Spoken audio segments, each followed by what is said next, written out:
जय हिंद। नमस्कार साथियों, आप सभी लोगों का मोस्ट वेलकम है आज के इस नए क्लास में। साथियों, आज के इस क्लास में हम सभी लोग जो है पढ़ने वाले हैं क्लास 12th जियोग्राफी के most important VVI objective question को, जो कि आप सभी लोग के 5 फरवरी के फाइनल बोर्ड परीक्षा के लिए सभी क्वेश्चन जो है काफ़ी इम्पोर्टेंट है। तो आप सभी लोग इस क्लास को बिल्कुल अच्छी तरीके से लास्ट तक देखिएगा और इस क्लास में दिए जाने वाले इन सभी प्रश्न को आप अच्छे से जरूर याद कर लीजिएगा, जिससे कि आप जो है अपने एग्जाम में सभी क्वेश्चन को आसानी तरीके से बना पाएंगे। तो चलिए साथियों, क्लास को स्टार्ट करते हैं। उनसे पहले यदि आप इस चैनल पे पहली बार जुड़ रहे हैं तो आप इस चैनल को सब्सक्राइब कर लीजिए और सब्सक्राइब करके आप ऑल नोटिफिकेशन को ऑल पे दबा के आप जुड़ जाइए, जिससे कि जब भी कोई नई क्लास हो सबसे पहले क्लास का नोटिफिकेशन आपके पास जो है पहुंच सके। तो आप इस चैनल को भी सब्सक्राइब जरूर कर लीजिएगा, साथ ही साथ आप जो है इस क्लास को भी लाइक जरूर कर लीजिएगा। तो चलिए क्लास को स्टार्ट करते हैं और आप लोग भी चैट सेक्शन में आंसर लगाते चलिएगा। और देखिएगा यहाँ पे प्रश्न दिया गया आपका, और प्रश्न क्या दिया गया यहाँ पे, प्रश्न है कि तमिलनाडु में कौन सी भाषाई परिवार प्रमुख है। चलिए बताइएगा साथियों, ये सभी क्वेश्चन जो आपके 5 फरवरी के एग्जाम में 100% साथियों देखने को मिलेंगे। तो आप लोग अच्छे से इन सभी प्रश्न को याद करके जाइएगा और बताइए कि तमिलनाडु में कौन भाषाई परिवार यहाँ पे प्रमुख है। तो याद रखिएगा साथियों, यहाँ पे द्रविड़ हो जाएंगे, ऑप्शन सी सही जवाब है, द्रविड़ होगा। आगे देखिएगा साथियों, यहाँ पे प्रश्न है आपका 2 नंबर और क्वेश्चन है कि भारत में जनगणना का महान विभाजक किस वर्ष है।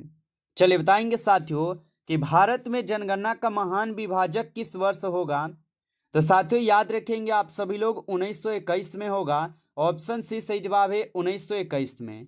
आगे देखिएगा साथियों, प्रश्न है कि इनमें कपास का महत्वपूर्ण उत्पादक कौन नहीं है। चलिए बताएंगे साथियों, इनमें यहाँ पे कपास का महत्वपूर्ण उत्पादक कौन नहीं है। तो साथियों यहाँ पे उड़ीसा जो है ये कपास का महत्वपूर्ण उत्पादक नहीं है, ऑप्शन बी होगा सही जवाब। आगे देखिएगा साथियों, प्रश्न यहाँ पे है कि निम्नलिखित राज्यों में से कौन कपास उत्पादक नहीं है। तो यहाँ पे कपास उत्पादक साथियों छत्तीसगढ़ नहीं होगा, ऑप्शन डी कीजिएगा सही जवाब।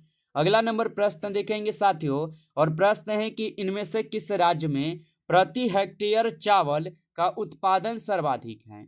चलिए बताएंगे साथियों कि इनमें से किस राज्य में प्रति हेक्टेयर चावल का उत्पादन सर्वाधिक है।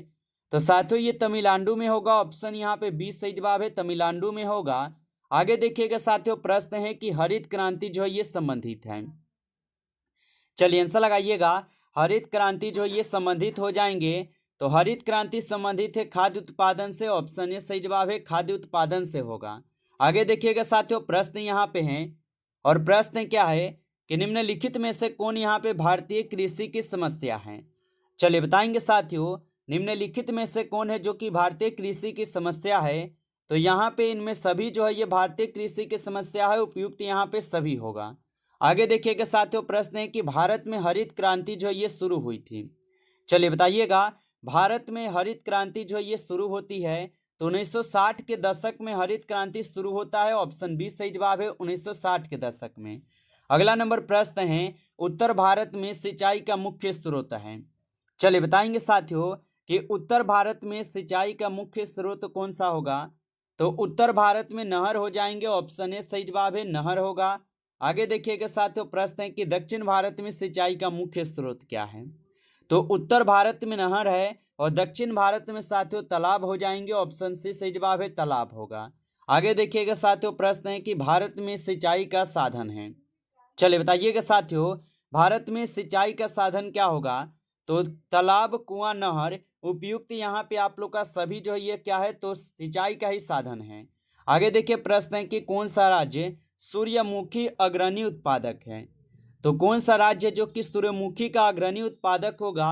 तो साथियों यहाँ पे आपका कर्नाटक राज्य होगा, ऑप्शन ए सही जवाब है। अगला नंबर प्रश्न देखिएगा साथियों, प्रश्न है कि निम्नांकित में से कौन सा क्षेत्र धान का कटोरा भी कहलाता है। चलिए बताइएगा साथियों कि निम्नांकित में से कौन सा क्षेत्र है जो कि धान का कटोरा कहलाता है। तो कृष्णा गोदावरी डेल्टा क्षेत्र होगा, ऑप्शन ए सही जवाब है, कृष्णा गोदावरी डेल्टा क्षेत्र होगा। अगला नंबर प्रश्न है कि भारत में सुनहरी क्रांति किससे संबंधित है। चलिए बताइएगा साथियों कि भारत में सुनहरी क्रांति किससे संबंधित है। तो ये बागवानी कृषि से संबंधित है, ऑप्शन सी सही जवाब है। आगे देखिएगा साथियों, प्रश्न है कि निम्नलिखित में से कौन एक व्यापारिक फसल नहीं है। ये सभी क्वेश्चन साथियों काफी इंपॉर्टेंट वीवीआई क्वेश्चन है, जो क्वेश्चन आपके पेपर में सीधे सीधे देखने को मिलेंगे। तो अच्छे से आप इन प्रश्न को याद करके जाएंगे। और निम्नलिखित में से कौन एक व्यापारिक फसल नहीं है, तो याद रखेंगे साथियों, यहाँ पे गेहूं नहीं होगा, ऑप्शन सी है। आगे देखिए, प्रश्न है कि निम्न में से कौन सबसे महत्वपूर्ण जूट उत्पादक क्षेत्र है। तो यहाँ पे सबसे महत्वपूर्ण जूट उत्पादक क्षेत्र जो है गंगा डेल्टा होगा, ऑप्शन सी सही जवाब है, गंगा डेल्टा। चलिए आगे देखिएगा साथियों, यहाँ पे प्रश्न है आपका, और प्रश्न क्या है कि रबी की फसल पैदा होती है। तो रबी की फसल जो है ये शीत ऋतु में पैदा होती है, ऑप्शन ए सही जवाब है, शीत ऋतु में। अगला नंबर क्वेश्चन देखिएगा, चॉकलेट में कौन सा पदार्थ उपयोग होता है। चलिए बताइएगा साथियों कि चॉकलेट में कौन सा पदार्थ है जो कि उपयोग होता है। तो साथियों चॉकलेट में जो है कोको उपयोग होता है, ऑप्शन बी कीजिएगा, सही जवाब कोको होता है। अगला नंबर क्वेश्चन देखेंगे, हरित क्रांति जो ये संबंधित है। तो साथियों हरित क्रांति जो ये खाद्य उत्पादन से संबंधित है, ऑप्शन ए सही जवाब है, खाद्य उत्पादन से। आगे देखिएगा साथियों, प्रश्न है आपका, और क्वेश्चन क्या दिया गया है कि निम्नलिखित में से कौन यहाँ पे बागानी फसल नहीं है। चलिए बताइएगा आप सभी लोग कि निम्नलिखित में से कौन है जो कि एक बागानी फसल नहीं है। तो यहाँ पे आप लोग का सही जवाब ऑप्शन डी होगा, मक्का। मक्का जो है ये बागानी फसल नहीं है, ऑप्शन डी सही जवाब है। अगला नंबर क्वेश्चन देखिएगा, यहाँ पे क्वेश्चन दिया गया है, और क्वेश्चन है कि भारत के किन दो युग्म राज्यों में गेहूं की प्रति हेक्टेयर उत्पादकता उच्चतम है। चलिए बताइएगा साथियों कि भारत के किन दो युग्म राज्यों में गेहूं की प्रति हेक्टेयर उत्पादकता उच्चतम होगा। तो ये हो जाएंगे आप सभी लोग का पंजाब और हरियाणा में, ऑप्शन बी सही जवाब है, पंजाब और हरियाणा होगा। आगे देखिएगा, प्रश्न है कि निम्नलिखित में से कौन सी खाद्य फसल है। चलिए बताएंगे निम्नलिखित में से कौन सी यहाँ पे खाद्य फसल है। तो मक्का जो ये आप सभी लोग का यहाँ पे खाद्य फसल है, याद रखिएगा। अगला नंबर प्रश्न है कि निम्नलिखित में से कौन रेशेदार फसल है। चलिए बताइएगा आप सभी लोग कि निम्नलिखित में से कौन है जो कि रेशेदार फसल है। तो यहाँ पे आप लोग का सही जवाब ऑप्शन डी है, कपास जो ये आप लोग का रेशेदार फसल है, याद रखिएगा। चलिए आगे देखेंगे साथियों, प्रश्न है कि गन्ना का उत्पादक सबसे अधिक कहाँ किया जाता है। चलिए बताइएगा साथियों कि गन्ना का उत्पादक सबसे अधिक कहाँ किया जाता है। तो साथियों ये किए जाते हैं आपके उत्तर प्रदेश में, ऑप्शन यहाँ पे बी सही जवाब है, उत्तर प्रदेश में की जाती है। अगला नंबर प्रश्न देखिएगा साथियों, प्रश्न है कि शुष्क क्षेत्रों में मृदा अपरदन का मुख्य कारण है। चलिए बताएंगे साथियों कि शुष्क क्षेत्रों में मृदा अपरदन का मुख्य कारण कौन सा है। तो साथियों यहाँ पे शुष्क क्षेत्रों में मृदा अपरदन का मुख्य कारण वायु अपरदन है, ऑप्शन सी सही जवाब है, वायु अपरदन है। आगे देखिएगा साथियों, प्रश्न है कि हरित क्रांति में किस फसल का सर्वाधिक यहाँ पे उत्पादक था।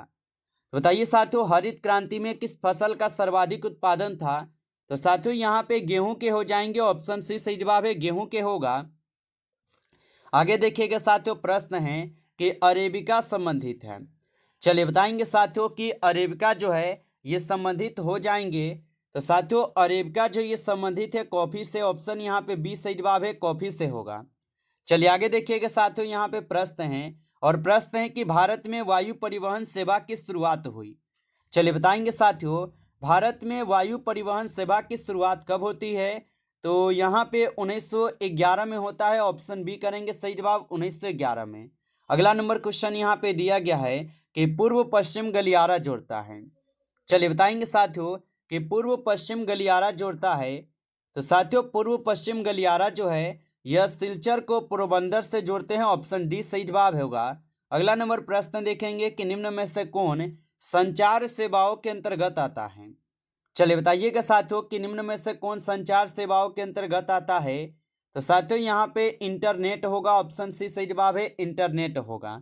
आगे देखिएगा साथियों, प्रश्न है आपका कि निम्नलिखित किन्नों में से किसके कारण कोंकण रेलवे को अभी यात्री का एक अनूठा चमत्कार माना जाता है। तो साथियों ये माने जाते हैं किसके लिए। तो याद रखिएगा साथियों यहाँ पे इस क्वेश्चन का आपका सही जवाब ऑप्शन यहाँ पे आप लोग का सी होगा। यह 146 नदियों व धाराओं, 2000 पुलों एवं 91 सुरंगों को पार करता है, ऑप्शन सी सही जवाब है। आगे देखिएगा साथियों, प्रश्न है निम्नलिखित में से किस समूह में स्वर्णिम चतुर्भुज के सबसे उत्तर और सबसे पूर्वी बिंदु है। तो साथियों ये दिल्ली और कोलकाता के हो जाएंगे। ऑप्शन डी सही जवाब है, दिल्ली और कोलकाता है। आगे देखिए प्रश्न है कि निम्नलिखित में से कौन सा उत्तर दक्षिण गलियारे का सबसे उत्तरी बिंदु है। तो निम्नलिखित में से कौन सा उत्तर दक्षिण गलियारे का सबसे उत्तरी बिंदु है। तो साथियों यहाँ पे सही जवाब ऑप्शन सी है, श्रीनगर होगा। ऑप्शन सी सही जवाब है। आगे देखिएगा साथियों प्रश्न है भारतीय रेल की शुरुआत हुई थी। तो भारतीय रेल की शुरुआत जो है 16 अप्रैल 1853 को होती है। ऑप्शन ए सही जवाब है, 16 अप्रैल 1853। आगे देखेंगे साथियों प्रश्न है कि किस पतन को स्वेज मार्ग का लाभ प्राप्त है। चलिए बताइएगा साथियों कि किस पतन को स्वेज मार्ग का लाभ प्राप्त है। तो साथियों यहाँ पे आपका सही जवाब ऑप्शन सी है, चेन्नई के हो जाएंगे। ऑप्शन सी सही जवाब है। आगे देखिएगा साथियों प्रश्न है कि एयर इंडिया जो है साथियों ये संबंधित है। बताइए साथियों एयर इंडिया जो है ये संबंधित होगा। तो साथियों एयर इंडिया जो है ये आपके वायु मार्ग से संबंधित है। ऑप्शन सी सही जवाब है। आगे देखिएगा साथियों प्रश्न है कि वेस्ट सेंट्रल रेल मंडल का मुख्यालय जो है साथियों ये कहाँ है। चलिए बताएंगे कि वेस्ट सेंट्रल रेल मंडल का मुख्यालय कहाँ है। तो साथियों ये हो जाएंगे आपके हाजीपुर में। ऑप्शन ए सही जवाब है, हाजीपुर में होगा। आगे देखिएगा साथियों प्रश्न है कि सलाया मथुरा पाइपलाइन का सलाया जो है साथियों ये अवस्थित है। तो सलाया मथुरा पाइपलाइन का जो सलाया साथियों ये अवस्थित होगा। तो ये आपके गुजरात में अवस्थित है। ऑप्शन सी सही जवाब है, गुजरात में अवस्थित है। आगे देखिएगा साथियों प्रश्न है ओपन स्काई नीति जो है साथियों कब हुई थी। तो ओपन स्काई नीति जो साथियों यह होते हैं आपके 1992 में। ऑप्शन ए सही जवाब है, 1992 में होता है। अगला नंबर क्वेश्चन देखेंगे इनसेट का संबंध है। चलिए बताइएगा साथियों कि इनसेट का संबंध किससे होगा। तो इनसेट का जो संबंध है साथियों ये आप सभी लोग के हो जाएंगे आपके उपग्रह संचार से। ऑप्शन ए सही जवाब है, उपग्रह संचार से। आगे देखिएगा मीटर गेज रेल लाइन की चौड़ाई जो है साथियों कितनी होती है।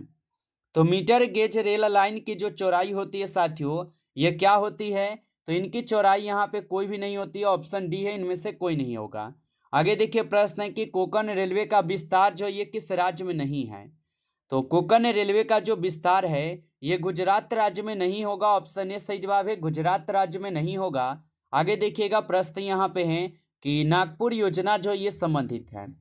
चलिए बताएंगे साथियों कि नागपुर योजना जो है साथियों ये संबंधित हो जाएंगे। तो याद रखिएगा साथियों नागपुर योजना जो है ये संबंधित हो जाएंगे आप सभी लोगों का सड़क परिवहन से। ऑप्शन ए सही जवाब है, सड़क परिवहन से। आगे देखिएगा साथियों प्रश्न है कि राष्ट्रीय जलमार्ग संख्या 1 का विस्तार है। तो राष्ट्रीय जलमार्ग संख्या 1 का जो विस्तार है साथियों ये इलाहाबाद से हल्दिया होगा। अगला नंबर क्वेश्चन देखेंगे कि हजीरा विजयपुर जगदीशपुर पाइपलाइन का जो हजीरा है साथियों ये अवस्थित होगा। तो साथियों ये अवस्थित है आपके गुजरात में। ऑप्शन सी सही जवाब है, गुजरात में होगा। आगे देखिएगा साथियों प्रश्न है कि भारत का सबसे लंबा राष्ट्रीय राजमार्ग है। चलिए बताएंगे साथियों भारत का सबसे यहाँ पे लंबा राष्ट्रीय राजमार्ग हो जाएंगे। तो साथियों ये आपके NH-44 होगा। ऑप्शन बी सही जवाब है। अगला नंबर क्वेश्चन देखिएगा सिकंदरी जो ये प्रसिद्ध है। चलिए बताइएगा सिकंदरी किसके लिए प्रसिद्ध है। तो साथियों सिकंदरी जो ये उर्वरक कारखाना के लिए प्रसिद्ध होगा। ऑप्शन ए सही जवाब है। आगे देखेंगे साथियों प्रश्न है कि भद्रावती का संबंध है। चलिए बताएंगे साथियों तो भद्रावती का संबंध लौह इस्पात से होगा। ऑप्शन ए सही जवाब है, लौह इस्पात से है। आगे देखिएगा साथियों प्रश्न है कि हुबली सूती वस्त्र केंद्र कहाँ है। चलिए बताएंगे साथियों हुबली सूती वस्त्र केंद्र कहाँ पे होगा। तो साथियों हुबली सूती वस्त्र केंद्र जो है यह आपके कर्नाटक में हो जाएंगे। ऑप्शन ए सही जवाब है, कर्नाटक होगा। आगे देखिएगा साथियों प्रश्न है कि आलापूझा औद्योगिक केंद्र जो ये किस राज्य में अवस्थित है। तो आलापूझा औद्योगिक केंद्र जो साथियों ये केरल राज्य में है। ऑप्शन डी सही जवाब है, केरल राज्य में होगा, याद रखिएगा। नमस्कार बच्चों, इस क्लास में आपके टॉप 50 क्वेश्चन थे जो कि काफ़ी इंपॉर्टेंट और सिलेक्टेड क्वेश्चन थे। ये सभी क्वेश्चन बच्चों यदि आपको क्लास अच्छा लगा हो तो आप सभी लोग क्लास को लाइक कर लेना। नए जुड़े हैं चैनल पे तो आप इस चैनल को भी सब्सक्राइब करके आप ऑल नोटिफिकेशन को ऑल पे दबा के आप जुड़े रहिए, जिससे कि जब भी कोई नई क्लास हो सबसे पहले क्लास का नोटिफिकेशन आपके पास जो है पहुँच सके। तो आप इस चैनल को भी सब्सक्राइब जरूर कर लीजिएगा। चलिए फिर मिलते हैं आपसे एक नेक्स्ट टॉपिक के साथ नेक्स्ट क्लास में। तब तक के लिए सभी प्यारे बच्चों को बेस्ट ऑफ लक, अच्छी तरीके से तैयारी करते रहेंगे।